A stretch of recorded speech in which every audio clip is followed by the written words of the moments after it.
This is a picture sort of going viral on TikTok. West E. Garcia, thanks for the creativity.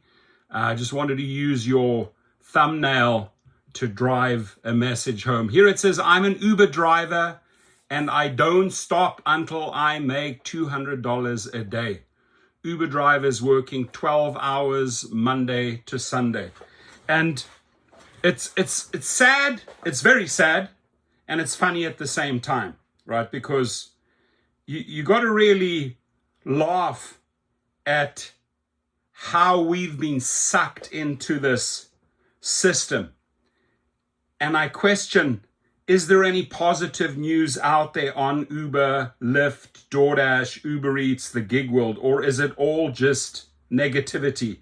Now, in the last 2 years, I'm sorry, the industry has gone very, very, very negative. There are a handful of people or social media still trying to sell this as a huge positive. But I'm a true believer that this here is the truth.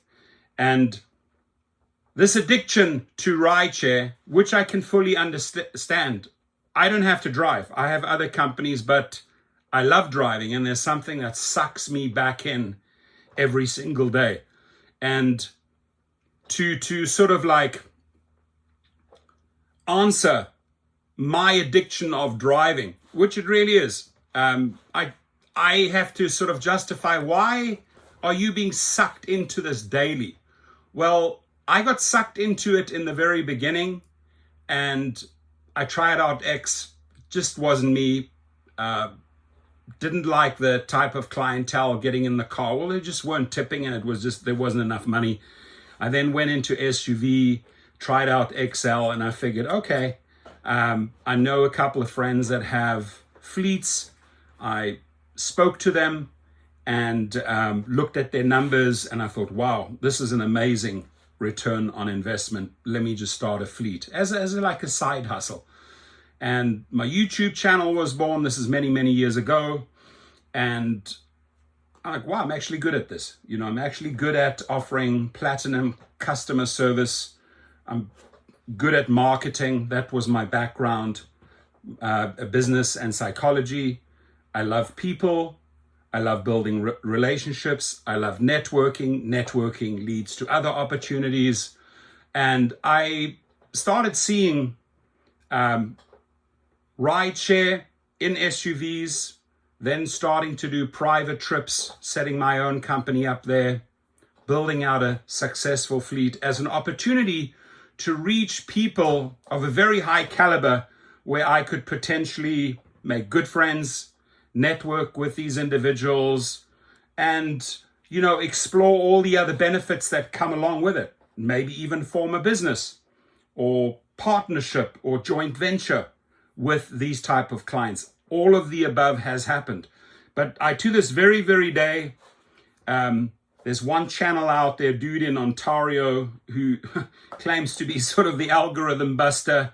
That seems to be every one of his videos, or top 15 tips, right? Just nothing really authentic or unique about the channel, more or less just taking other people's ideas. Definitely took all the content from my private chauffeur course, and is sort of trying to sell a very, very expensive service. I probably wouldn't pay more than 15 cents for that.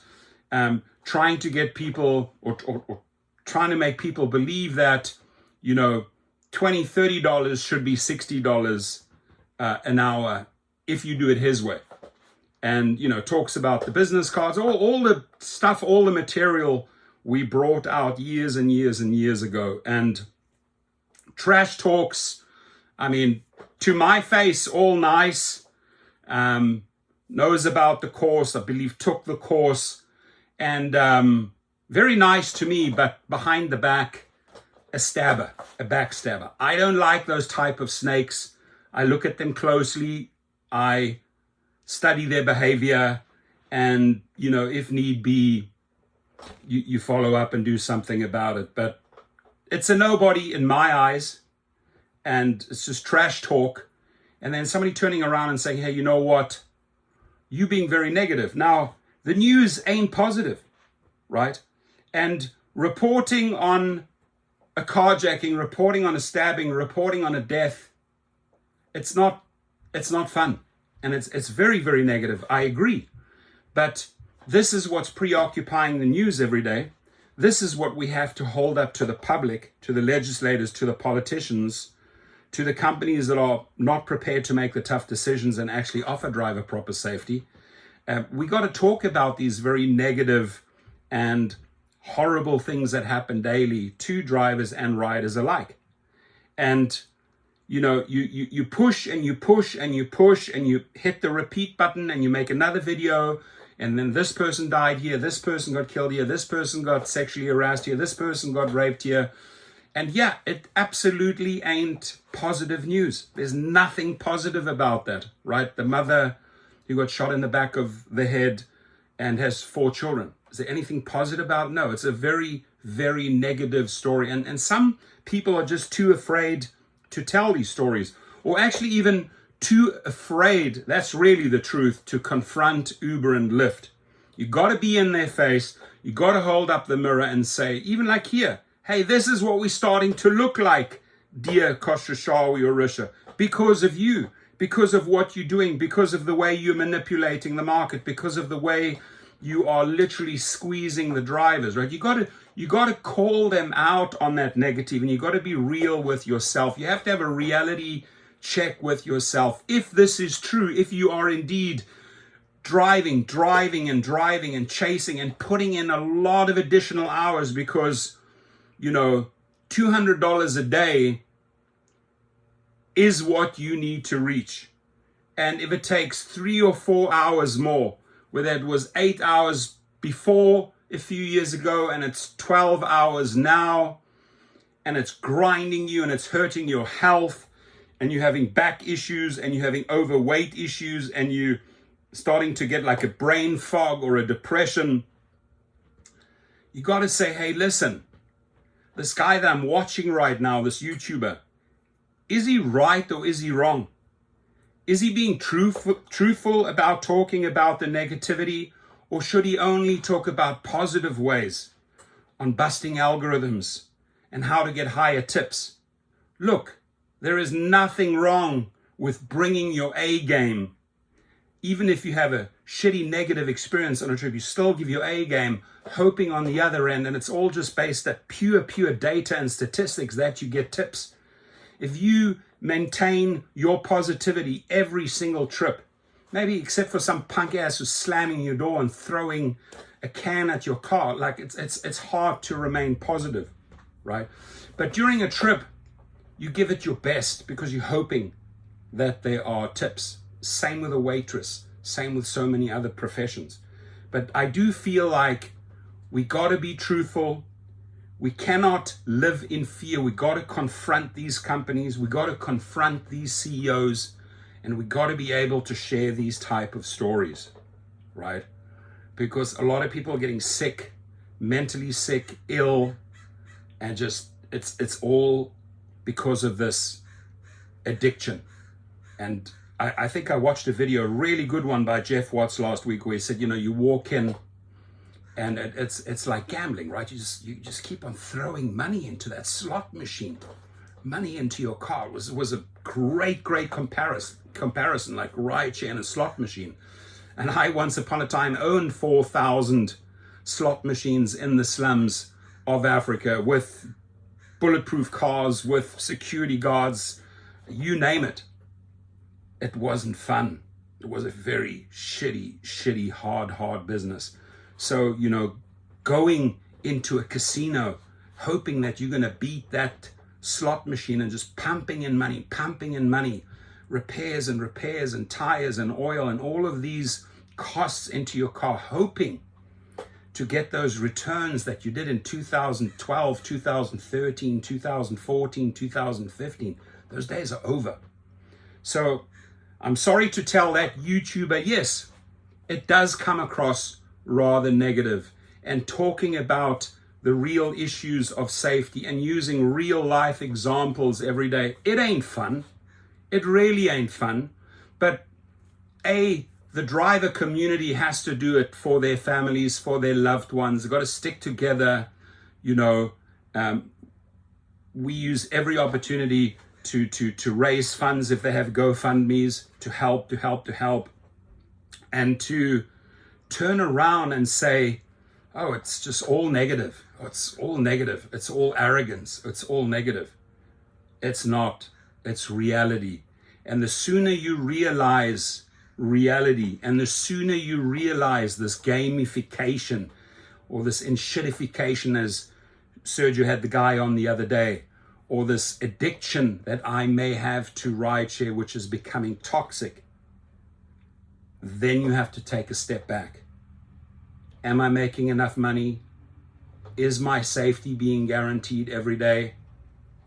If not, you need to make some fundamental changes. And this is why, brings me to the next one. This is why I push and tell drivers, set up your own LLC, explore the costs of commercial insurance, buying a commercial vehicle, getting the registration. What does all of that cost? For example, the best guys here in California that do it for thousands of drivers are called businessrocket.com, good friends of mine. And you got to say, okay, am I going to go through a little bit of pain and suffering for 6 months until I have, my first base of clients? I mean, look at Jeff Watts, right? From BMW to a nice big SUV, attracting the right type of clients, marketing himself, and teaching that formula to other drivers and saying, you know what, we are going to be replaced by AVs. We are being abused by these companies. They're not paying. You got to take care of yourself. And I think that like becoming a private driver is ultimately taking care of yourself.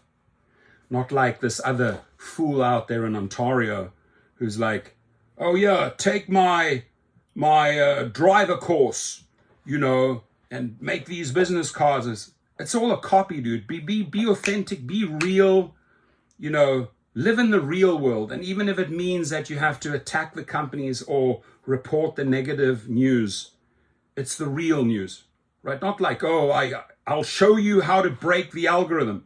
You don't know the algorithm, jack shit, changes every single day. Algorithm is different for every different city, right? And to turn around and say, yeah, I hacked or I cracked the algorithm here, buddy, here.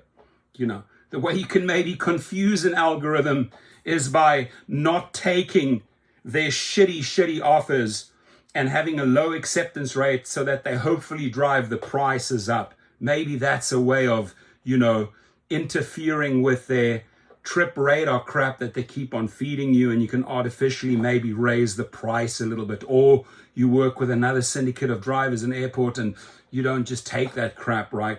But sadly, these companies, again, and here comes the negativity. They cut you off. They deactivate you. You're in another whole problem set of issues when you're kicked off the platform. So unfortunately, there's a lot of negativity around it.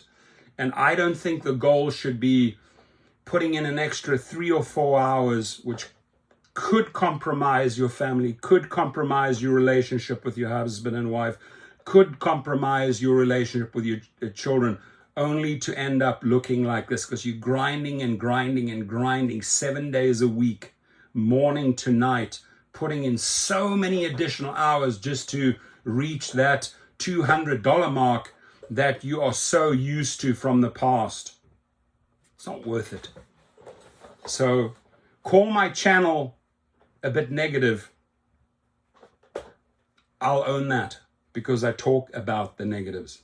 But at the same time, I'll create the most happy and optimistic people by getting them into a pipeline, re-educating them how they can use their skill set, their car, their know-how about the roads and everything, and start forming their own company and start converting passengers and riders into their own clients so that they are pocketing 100% of the monies. Not again 70% for them, 30% for me, or 75% for them, 25% for me. No. Those negatives, that negative split I'll show you how to turn it into a positive. My way of being, my personality, I am an extremely optimistic person. I go for it. I make it happen. I'll find solutions and I'll turn a negative into a positive. And if you have all these negatives around here, I don't have the power to influence the CEOs when it comes to safety, but I sure can put collective pressure on them when we talk about a dangerous issue or the fact that verification does not work, and then we amplify it and we put on the bullhorn and we tell the entire social media, and drivers are circulating these stories. It puts a lot of pressure on the companies and also puts a lot of pressure on the legislators and politicians. I believe there was a lady and I don't know where it was, maybe Colorado. She's a politician, and she had a very, very negative, unsafe situation, and she pushed for the passing of the bill of a new safety bill, which the company then shut down. So it shows we are getting their attention. We are getting into the media with the protests and strikes. We have won cases around the country. We have exposed their wage theft, their tip stealing. And tip stealing, is that positive or negative? It's the most negative thing a company can do. It's theft, wage theft. Is that positive or negative? It's negative, and we got to expose that wage theft. And if they settle for $200 or $300 million, I think like they did in New York, that might be a positive story on the horizon. At least justice was served in one state. 49 others still need to act. And unfortunately, we have to bring the bad news, the negative news of those other 49 states and remind those attorney generals, remind those legislators, you ain't doing nothing to protect us drivers, because the fact is this verification system doesn't work and people are getting murdered, killed, stabbed, strangled every single day. Fact. And to the guy in Ontario, the algorithm buster, right? If you are not able to talk about the news stories, if you're not able to talk about safety, safety, by the way, I think is way, way more important than showing people other ways to make money. Making money, is fantastic, buys you freedoms. But if I'm not safe at the game and I end up 6 foot underground, why am I busting my ass every single day? So please, this is obviously extremely exaggerated, but please take a step back. If you are feeling that there's something wrong here, only you have that feeling. Maybe other people have reminded you, hey, you're looking unhealthy, you look overweight, you're always shouting, you seem stressed, what's going on?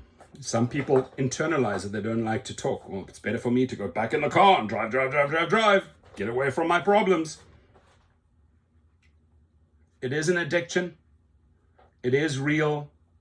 They are taking advantage of us. It is an unsafe environment. I've just named 4 or 5 negatives. But again, within those negatives, there are still opportunities. There are still drivers actually doing pretty well. Smart drivers in certain areas, college towns, still doing very, very well. And they don't have private clientele. They're doing maybe just XL, or they have a minivan. They figured it out. I know many of such drivers.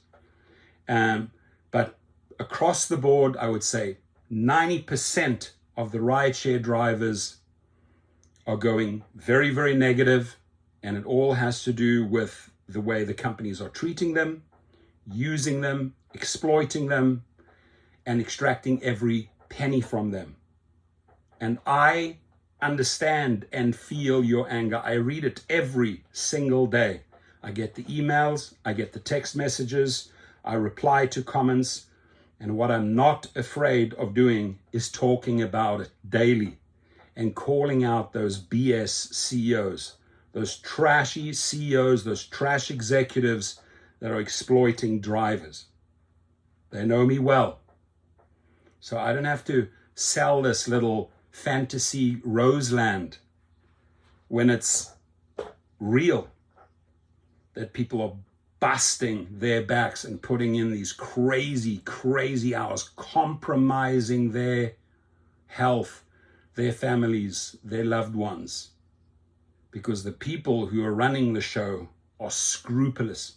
They answer to people like Bill Ackman or other big investors. They don't care a rat's ass about you. Got to think about it, right?